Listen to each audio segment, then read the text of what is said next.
আমি এখন ডিম ভাজি করব। এই কড়াইটা এইদিকে দাও, এই নিন আপনি ডিম ভাজি করুন। বাই দা ওয়ে আপনি কিন্তু অনেক সুন্দর আছেন, ধন্যবাদ আপনাকে। আশা থাকেন, আমি আবার গেলাম, আমার বউ রাগ করবে। আরে এইটা তুই কি করলি? ডিম তোর জন্য মাটিতে পড়ে গেছে। তোর আজকে কিছু বললি, তুই এখানে চেয়ারে বয়। তোর মাথার চুল কেটে আমি যদি আজকে কড়াই না বানিয়ে ডিম ভেজেছি তবে আমার নাম মোটু না।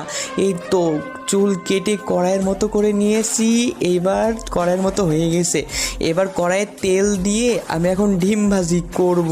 এবার ডিমটা মাথার ওপর ভেঙে দেই। তো বন্ধুরা এবার দেখা যাক মাথার ওপরে রৌদ্রের তাপে কি ডিম ভাজি হবে নাকি হবে না। তার আগে গাইস, আপনার কাছে সামান্য কিছু টাকা নাকি মাকে বেশি প্রয়োজন? আমার মতো যার মাকে বেশি প্রয়োজন তারা অবশ্যই এই ভিডিওতে লাইক দিয়ে চ্যানেলটি সাবস্ক্রাইব করে দিবেন আর কমেন্ট বক্সে আই লাভ ইউ মা লিখে দিবেন। আসলে আমি দেখতে চাই আপনি টাকার চেয়ে আপনার মাকে কতটা বেশি ভালোবাসেন। এই তো ডিম ভাজি হয়ে গেছে। সরি, আমার ভুল হয়েছে, আর কোনোদিন এমন করবো না।